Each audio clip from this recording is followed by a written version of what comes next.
नमस्कार साथियों, study time में आप सभी का स्वागत है। वीडियो थोड़ा सा लेट हुआ, इसके लिए मुझे खेद है, लेकिन आज का ये वीडियो आप सभी साथियों की डिमांड पर मैंने ये बनाया है और ये डॉक्टर अंबेडकर के जीवन संघर्षों पर ये प्रकाश डालता है। बहुत दिनों से आप सभी लोगों के द्वारा डिमांड की जा रही थी। साथियों, आज कौन ऐसा भारत में आदमी है जो डॉक्टर अंबेडकर को जानना नहीं चाहता।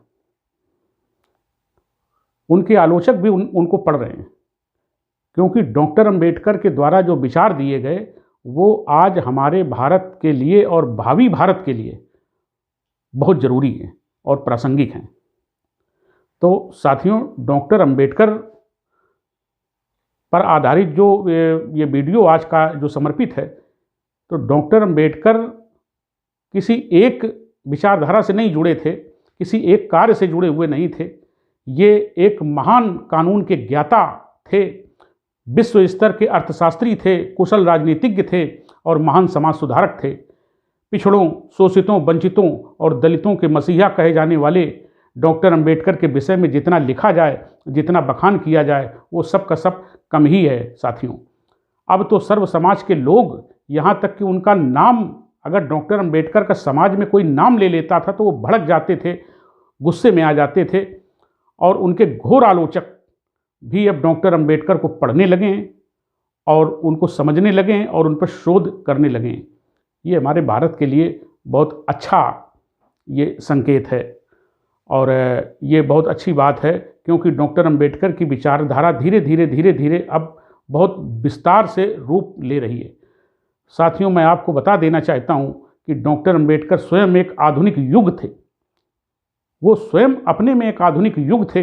डॉक्टर अंबेडकर एक व्यक्ति हो सकते हैं, लेकिन व्यक्ति होने के साथ साथ डॉक्टर अंबेडकर एक विचारधारा है, एक विचारधारा है और एक ऐसी विचारधारा है जो अंधविश्वास और पाखंड और लोगों को मूर्ख बनाए रखने का ये विरोध करती है और समाज में समता मूलक समाज की स्थापना करने पर बल देती है। इसके साथ ही समाज के दबे कुचले लोगों के लिए राजनीतिक अधिकारों की ये मांग शुरू से करती चली आई है और ये जो राजनीतिक और आर्थिक लोकतंत्र पर बल देती है। राजनीति के साथ साथ आर्थिक लोकतंत्र पर भी बल देती है। अगर अर्थ पर ध्यान नहीं दिया जाएगा शोषितों वंचितों के लिए, तो ऐसे राजनीतिक लोकतंत्र का लेकर के हम क्या करेंगे। तो राजनीतिक लोकतंत्र के साथ आर्थिक लोकतंत्र पर भी बल देती है और यही कारण है कि भारतीय संविधान में डॉक्टर अंबेडकर ने मूलाधिकारों और राज्य के नीति निर्देशक तत्वों की व्यवस्था करके इस राजनीतिक और आर्थिक लोकतंत्र को धरती पर उतारने का प्रयास किया है।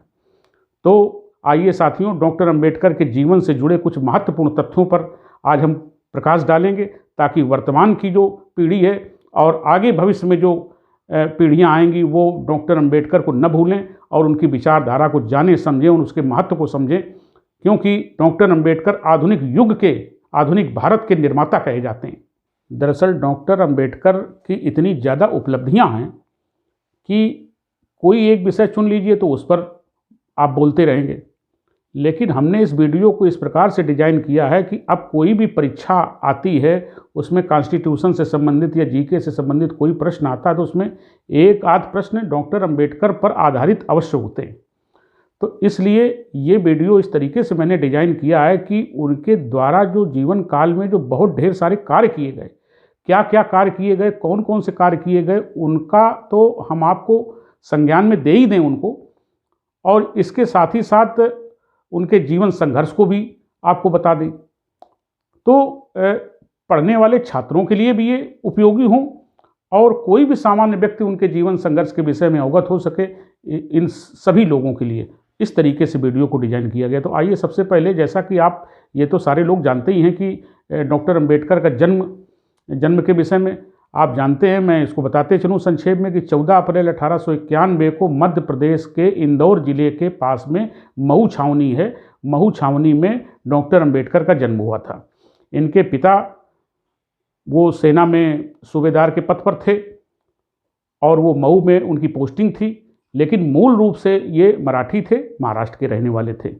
अब साथियों, डॉक्टर अंबेडकर की शिक्षा पर चर्चा कर लेते हैं, क्योंकि इन्होंने जितनी पढ़ाई की है, जितनी डिग्रियां ली हैं, शायद भारत में आज तक अभी तक कोई कुछ भारत में तो कोई अभी तक प्राप्त कर ही नहीं सका है। लोगों का यहाँ तक कहना है कि संसार में भी कोई व्यक्ति अभी तक मतलब इतनी डिग्रियां प्राप्त नहीं कर सका है।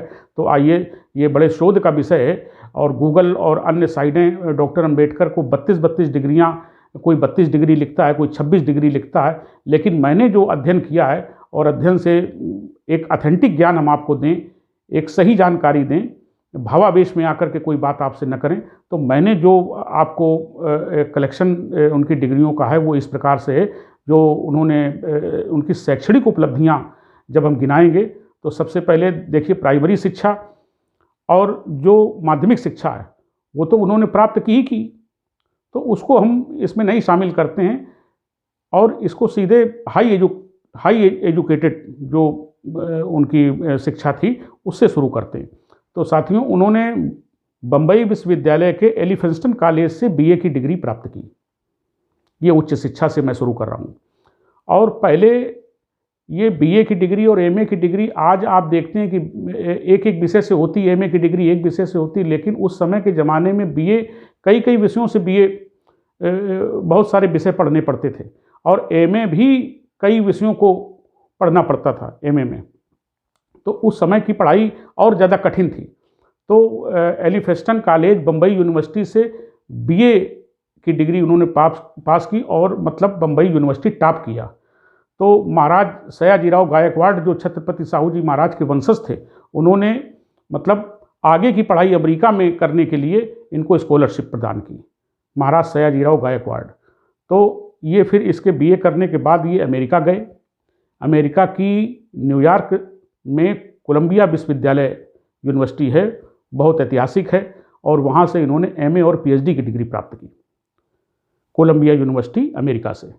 इसके बाद एमएससी और डीएससी की डिग्री, याद रखिए, एमएससी और डीएससी की degree London school of economics से प्राप्त की, लंदन यानी ब्रिटेन, इंग्लैंड से प्राप्त की। और इसके बाद वहीं से इन्होंने बैरिस्टर एट लॉ, यानी कानून की बहुत बड़ी डिग्री होती है, संसार की सबसे बड़ी डिग्री होती है, तो बैरिस्टर एट लॉ, इसको बार एट लॉ भी कहते हैं, ये भी इन्होंने ग्रेज इन कॉलेज जो कि लंदन में है वहाँ से प्राप्त की। इसके बाद इन्होंने एलएलडी, ये भी कानून की एक बहुत बड़ी डिग्री होती है, और इसे इन्होंने पुनः कोलंबिया यूनिवर्सिटी में जा करके अमेरिका में एलएलडी की डिग्री प्राप्त की। ये भी कानून की बहुत बड़ी डिग्री, उस समय संसार में सबसे ये बड़ी डिग्रियां मानी जाती थी। तो इसके बाद एलएलडी की डिग्री प्राप्त की और डेलिट की डिग्री, डॉक्टर ऑफ लिटरेचर की डिग्री इन्होंने उस्मानिया कॉलेज हैदराबाद से, भारत में ही है, वहाँ से की। और जर्मनी में भी ये पढ़ने के लिए गए। जर्मनी में ज़्यादा नहीं रहे, 1 वर्ष से कुछ कम समय ही जर्मनी में रहे। जर्मनी के बान विश्वविद्यालय में इन्होंने अर्थशास्त्र का विशेष अध्ययन करने के लिए ये जर्मनी के बान विश्वविद्यालय में इन्होंने पढ़ाई की। तो ये साथियों डिग्रियां, जो ऑथेंटिक डिग्रियां हैं, वो मैंने आपको बताई हैं। गूगल पर भी मैंने सर्च किया और भी साइटों में सर्च किया, तो कोई 26 डिग्री दे रहा है, कोई 32 डिग्री दे रहा है। इस तरीके से नहीं, मैं एक ऑथेंटिक जो डिग्रियां थी, इसके अलावा और 1-2 हो सकती है, मैं नहीं कह सकता, लेकिन ये ऑथेंटिक डिग्रियां हैं जो डॉक्टर अंबेडकर ने प्राप्त की। और अभी तक भारत में कोई ऐसा ना राजनेता, ना कोई ऐसा पढ़ाका पैदा नहीं हुआ है जो इतनी पढ़ाई कर सके। आइए, ये तो शैक्षणिक उपलब्धियों के विषय में बात हो गई। अब उनको ये देखते हैं कि कितनी भाषाओं का डॉक्टर अंबेडकर को ज्ञान था। मैंने गूगल पे सर्च किया तो गूगल ये लिखता है कि 9 भाषाओं का ज्ञान था। लेकिन डॉक्टर अंबेडकर की एक किताब, बहुत ही स्टैंडर्ड किताब थी, उसको मैंने पढ़ा तो उसमें पता चला कि डॉक्टर अंबेडकर को 9 भाषाओं का नहीं बल्कि 11 भाषाओं का ज्ञान था। आइए जानते हैं कौन कौन सी भाषाएं डॉक्टर अंबेडकर जानते थे। तो डॉक्टर अंबेडकर की भाषा, जैसा कि बताया, 11 भाषाओं का ज्ञान था। तो पहली हिंदी का ज्ञान था, पाली भाषा, संस्कृत, अंग्रेजी, French, Germany, Marathi, Persian, Gujarati, Bengali और कन्नड़। डॉक्टर अंबेडकर को इतनी भाषाओं का ज्ञान था, यानी 11 भाषाओं का ज्ञान था। अब इसके बाद आगे बढ़ते हैं और चलते हैं शैक्षणिक संस्थानों का निर्माण। क्योंकि इतने बड़े शिक्षाविद थे, इतने बड़े शिक्षाधारी थे, तो अब वो जब पढ़ लिख करके भारत में आए तो उन्होंने भारत में जो दबे कुचले लोग थे, जो बिल्कुल जिनकी ज़िंदगी बेकार थी, जो पढ़ने लिखने से जिनको कोई लेना देना नहीं था, उनको पढ़ाने के लिए उन्होंने भारत में शैक्षणिक संस्थानों की स्थापना की। आइए जानते हैं कि डॉक्टर अंबेडकर ने कौन कौन से शैक्षणिक संस्थान स्थापित किए। सबसे नंबर 1 है डिप्रेस्ड क्लासेस। जो डिप्रेस्ड लोग थे उनके लिए स्कूल खोला। Number 2 education society, education society की स्थापना की। Number 3 the Bombay scheduled caste improvement trust बनाया, the Bombay scheduled caste improvement trust बनाया। और चौथी संस्था इन्होंने खोली द पीपल एजुकेशन सोसाइटी। ये शैक्षणिक संस्थानों की स्थापना डॉक्टर अंबेडकर ने की। 4 संस्थान खोले। और इसके बाद अगले क्रम में हम चलते हैं, कौन कौन से सामाजिक संगठन डॉक्टर अंबेडकर ने बनाए। अंबेडकर के द्वारा बनाए गए सामाजिक संगठन मुख्य रूप से 2 हैं। एक पहला है बहिष्कृत हितकारिणी सभा और दूसरा है समता सैनिक दल। दूसरा है समता सैनिक दल। तो ये हो गई सामाजिक संगठन। उन्होंने कौन कौन से थे तो आप समझ लीजिए, बहिष्कृत हितकारिणी सभा और समता सैनिक दल। अब आते हैं कि उन्होंने कौन कौन से समाचार पत्रों का प्रकाशन किया। दरअसल कोई भी व्यक्ति या व्यक्तियों का कोई समूह अपनी विचारधारा को समाज में रखना चाहता है तो वो किस प्रकार रखेगा, कैसे रखेगा। तो डॉक्टर अंबेडकर के द्वारा कुछ समाचार पत्र प्रकाशित किए गए, जिनका ब्यौरा हम आपको दे रहे हैं कि कौन कौन से समाचार पत्र का प्रकाशन उन्होंने किया। सबसे पहला जो समाचार और सबसे ज़्यादा महत्वपूर्ण समाचार पत्र था वो था मूक नायक। पहला समाचार पत्र मूक नायक, और ये 1920 में इसका प्रकाशन शुरू किया गया था। और वहाँ महाराष्ट्र में तिलक का बहुत बड़ा बोलबाला था, बाल गंगाधर तिलक, और उनका भी प्रेस था। उनके प्रेस में भी पंजाब केसरी उनका समाचार पत्र छपता था। तो डॉक्टर अंबेडकर ने तिलक से कहा कि भाई मेरे पास अभी प्रेस की व्यवस्था नहीं है, तो आप ये मूक नायक हमारा भी समाचार पत्र अपने प्रेस से छापिए। लेकिन तिलक ने उस पर मना कर दिया था। तो फिर डॉक्टर अंबेडकर ने दूसरे प्रेस से इसका प्रकाशन किया। तो मूक नायक सबसे पहला 1920 में इन्होंने निकाला समाचार पत्र। दूसरा था बहिष्कृत भारत। जो बहुजन समाज है, जिसमें दलित और पिछड़े आते हैं, वो भारत से बहिष्कृत हैं, उनको कोई अधिकार नहीं है समाज में। तो इसी के नाम से उन्होंने नाम दिया बहिष्कृत भारत, यानी कुछ लोगों को छोड़ करके पूरा भारत ही बहिष्कृत है, यानी भारत से ही भारत बहिष्कृत है। तो बहिष्कृत भारत नामक समाचार पत्र, और इसका प्रकाशन उन्होंने 1924 में किया। इसके बाद तीसरा समाचार पत्र था समता। समता 1928 में इसका प्रकाशन किया। और समता के बाद चौथा है जनता, 1930 में इसका प्रकाशन किया। और पांचवा है आम ही शासन करती जमात वर्णाद। ये बड़ा अजीबोगरीब इसका नाम है। तो आम ही शासन करती जमात वर्णाड, ये समाचार पत्र का प्रकाशन 1940 में अंबेडकर ने किया। और छठा समाचार पत्र था प्रबुद्ध भारत। प्रबुद्ध भारत का प्रकाशन 1956 में किया। ये सबसे आखिरी का था। इसके बाद बाबा साहब की डेथ हो गई थी, तो ये सबसे अंतिम समाचार पत्र था प्रबुद्ध भारत। अब देखिए अगले पड़ाव पर आते हैं। ये सब अंबेडकर के द्वारा किए जा रहे जीवन में कार्य और संघर्ष हैं। और आइए चलते हैं, भारत में डॉक्टर अंबेडकर के द्वारा कौन कौन से राजनीतिक दल का गठन किया गया। राजनीतिक दल कौन से बनाए, पार्टियां कौन सी बनाई। तो पहली पार्टी अंबेडकर ने बनाई schedule caste federation, schedule caste federation. दूसरी पार्टी बनाई इंडिपेंडेंट लेबर पार्टी, हिंदी में कहते हैं स्वतंत्र लेबर पार्टी। और तीसरा राजनीतिक दल बनाया भारतीय रिपब्लिकन पार्टी। ये 3 दल डॉक्टर अंबेडकर ने राजनीतिक दलों का निर्माण किया था। इसके बाद 7वां है धार्मिक संगठन भी डॉक्टर अंबेडकर ने बनाए। कोई ऐसा क्षेत्र नहीं था जिन पर उनकी दृष्टि न पड़ी हो, जिन पर उन्होंने कार्य न किया हो। तो धार्मिक संगठन भी बनाया। डॉक्टर अंबेडकर के सबसे बड़े और सबसे प्रथम गुरु थे भगवान बुद्ध। भगवान बुद्ध को जब उन्होंने पढ़ा तो भगवान बुद्ध का जो दर्शन है वो दर्शन अंधविश्वास और पाखंड का विरोध करता है दर्शन, और तर्कवाद और बुद्धिवाद का समर्थन करता है। तो उससे बाबा साहब बहुत इम्प्रेस हुए और बचपन से ही भगवान बुद्ध का ये पढ़ते चले आ रहे थे। जब छोटे थे, जब इन्होंने मैट्रिक की परीक्षा पास की थी, तब इनके गुरुजी जो थे, इनके बाबा भी कहे जाते थे, किर्लोस्कर, उन्होंने भगवान बुद्ध की जीवन चरित्र पर आधारित एक अपनी द्वारा लिखी गई पुस्तक इनको प्रदान की थी। तो ये शुरू से ही पढ़ते चले आ रहे थे। तो एक धार्मिक संगठन इन्होंने बनाया जिसका नाम है भारतीय बौद्ध महासभा, और ये आज भी बहुत सशक्त है पूरे भारत में। इसकी बहुत सी शाखाएं हैं और ये बुद्ध पूर्णिमा और बौद्ध धर्म से संबंधित तमाम कार्यक्रमों का संचालन भारतीय बौद्ध महासभा के द्वारा और उसकी शाखाओं के द्वारा भारत में किया जाता है।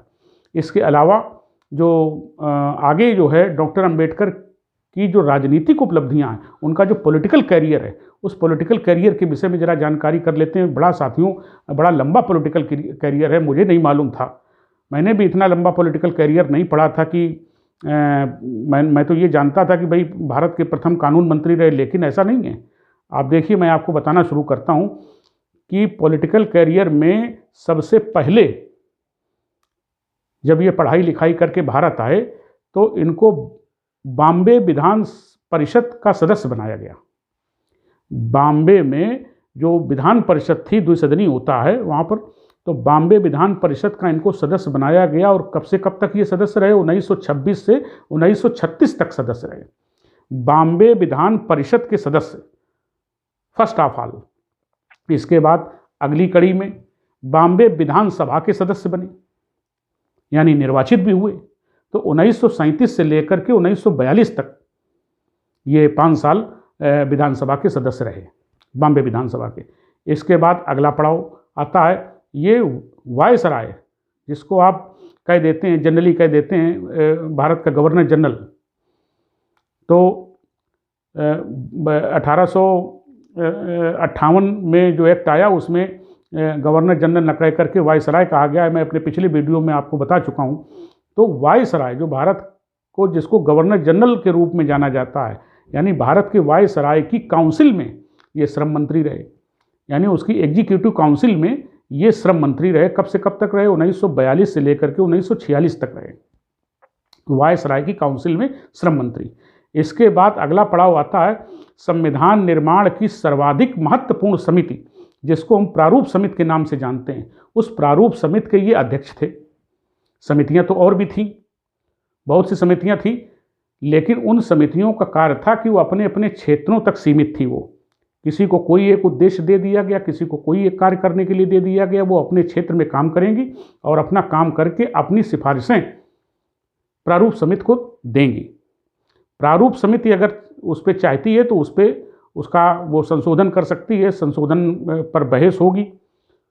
तो जो ड्राफ्टिंग कमेटी थी, जिसे हिंदी में प्रारूप समिति कहते हैं, उसके अध्यक्ष डॉक्टर बी.आर. अम्बेडकर थे, और ये सबसे बड़ी और सबसे महत्वपूर्ण संविधान निर्माण की समिति थी। इसके अध्यक्ष डॉक्टर बी.आर. अम्बेडकर को बनाया गया। और ये कब से कब तक रहे? ये 19 अगस्त 1947 से लेकर के, यानी 29 अगस्त 1947 में इसका गठन किया गया, और 24 जनवरी 1950 तक ये समिति अपने अस्तित्व में रही, जब तक कि संविधान का निर्माण नहीं हो गया।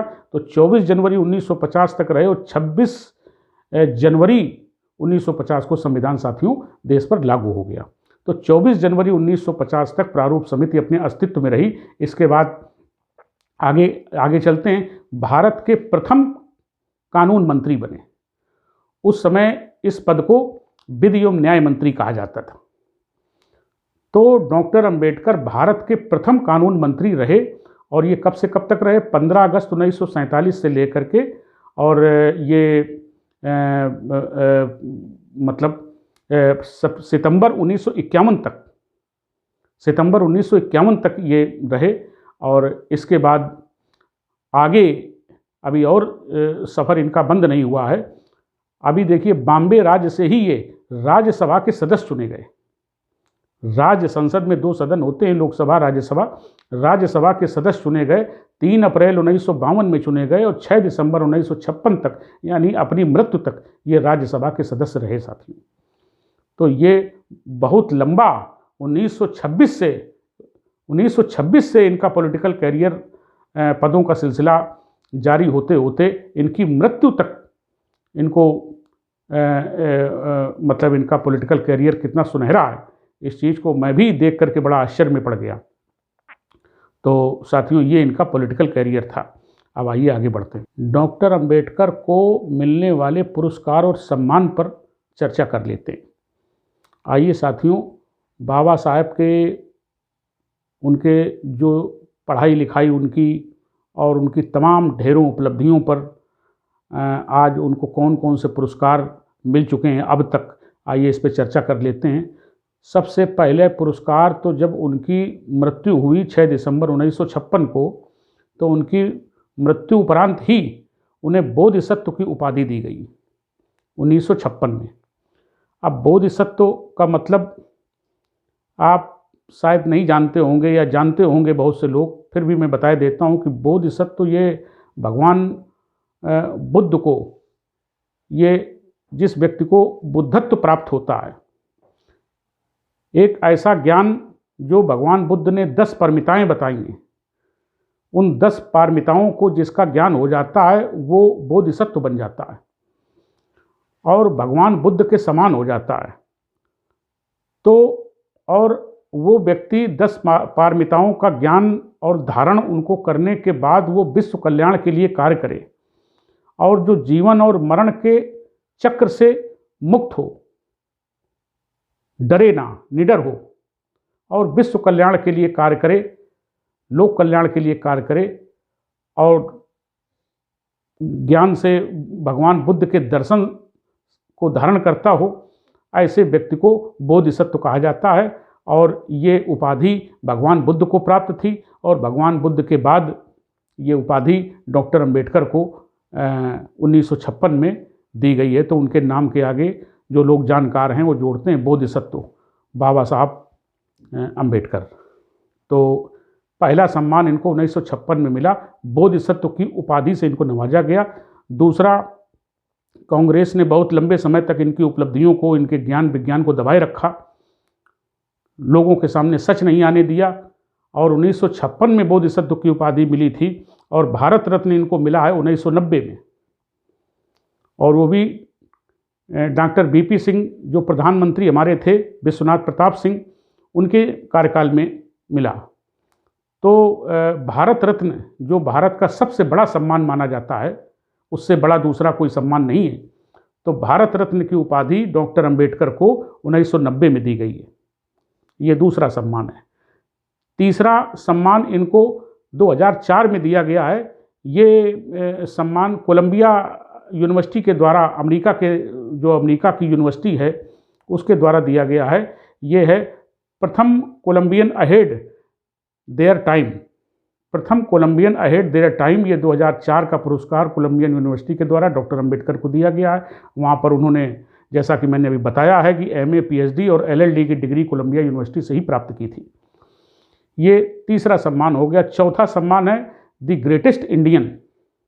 द ग्रेटेस्ट इंडियन ये 2012 में ये सम्मान दिया गया और ये विभिन्न जो महत्वपूर्ण अंतर्राष्ट्रीय स्तर के चैनल हैं, जिसमें CNN, IBN और हिस्ट्री चैनल, तो इन चैनलों के माध्यम से रिलायंस मोबाइल के द्वारा एक सर्वे कराया गया पूरे अंतर्राष्ट्रीय स्तर पर, और 100 महान लोगों की जो अपने किसी विषय में, किसी क्षेत्र में जिन्होंने विश्व स्तर पर कार्य किए हैं, उन 100 लोगों की सूची बनाई गई और उन 100 में ये एक समिति उसकी बनी और समिति को दिया गया। तो 100 में से 50 छांटे गए और 50 का सर्वे हुआ पूरे इंटरनेशनल लेवल पर, रिलायंस मोबाइल के द्वारा कराया गया और उसमें विभिन्न प्रकार के चैनल, जैसा मैंने बताया, CNN और IBN और हिस्ट्री चैनल थे, इन्होंने मिलकर किया। तो 100 में छटनी हुई 50 की और 50 का निर्वाचन हुआ, ऑनलाइन वोटिंग हुई। उसमें सबसे नंबर 1 पर डॉक्टर अंबेडकर के बहुत बड़े स्तर से वोटिंग हुई, डॉक्टर अंबेडकर के नाम पर हुई। 2 करोड़ वोटर्स ने डॉक्टर अंबेडकर के पक्ष में वोट दिया और उन 50 लोगों की सूची में नंबर 1 पर डॉक्टर अंबेडकर मतलब आए। और नंबर 1 पर आने के उपरांत तब इनको द ग्रेटेस्ट इंडियन की उपाधि प्रदान की गई। तो 2012 में प्रदान की गई। इसके बाद आपने देखा होगा अमेरिका के राष्ट्रपति बराक ओबामा के शासनकाल में डॉक्टर अंबेडकर को सिंबल ऑफ नॉलेज यानी ज्ञान का प्रतीक सिंबल ऑफ नॉलेज की उपाधि से नवाजा गया। इसके बाद आगे बढ़ते हैं कि कोलंबिया यूनिवर्सिटी के द्वारा ही वर्ल्ड्स नंबर 1 स्कॉलर यानी विश्व का नंबर 1 स्कॉलर की उपाधि भी डॉक्टर अंबेडकर को प्रदान की गई। ये भी श्रेय डॉक्टर अंबेडकर को ही जाता है कि विश्व का नंबर 1 स्कॉलर। इसके बाद आगे बढ़ते हैं साथियों, और भी बहुत से अंतर्राष्ट्रीय स्तर पर उनको सम्मान दिए गए। अगला सम्मान है doctor all science. Doctor all science का खिताब लंदन स्कूल ऑफ इकोनॉमिक्स के द्वारा के तरफ से इनको डॉक्टर अंबेडकर को दिया गया। डॉक्टर ऑफ ऑल साइंस, वहाँ पर इन्होंने एमएससी और डीएससी की डिग्री प्राप्त की थी। हालांकि वहाँ पर बारहटला की डिग्री भी इन्होंने प्राप्त की थी। तो उस समय विज्ञान की ये बहुत बड़ी बड़ी डिग्रियाँ मानी जाती थीं। तो डॉक्टर ऑफ ऑल साइंसेस की खिताब से लंदन स्कूल ऑफ इकोनॉमिक्स ने इनको नवाजा। इसके बाद और भी एक बहुत बड़ा कारनामा है, बड़ा मतलब पढ़ते पढ़ते बड़ा दिमाग आश्चर्य में पड़ जाता है। आठवां जो सम्मान है वो makers of universe. Makers of universe यानी विश्व को सजाने संवारने वाले, पूरी दुनिया को आगे बढ़ाने वाले, दिशा देने वाले। पिछले 10,000 सालों में 100 लोग इकट्ठे किए गए।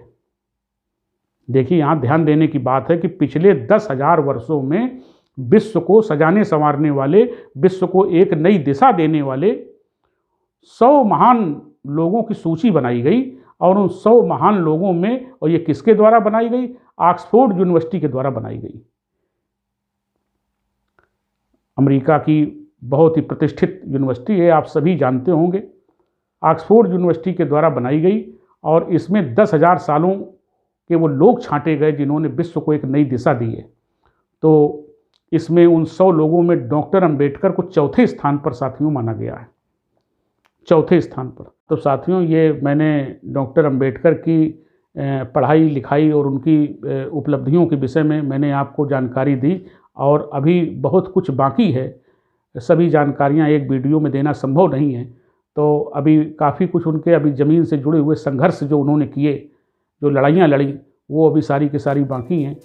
तो साथियों, ये वीडियो डॉक्टर अंबेडकर के जीवन चरित्र पर ये पहला पार्ट है, और इसका दूसरा पार्ट आपको बहुत जल्द ही प्राप्त हो जाएगा। तब तक के लिए मुझे इजाज़त दीजिए। नमस्कार, फिर मिलेंगे।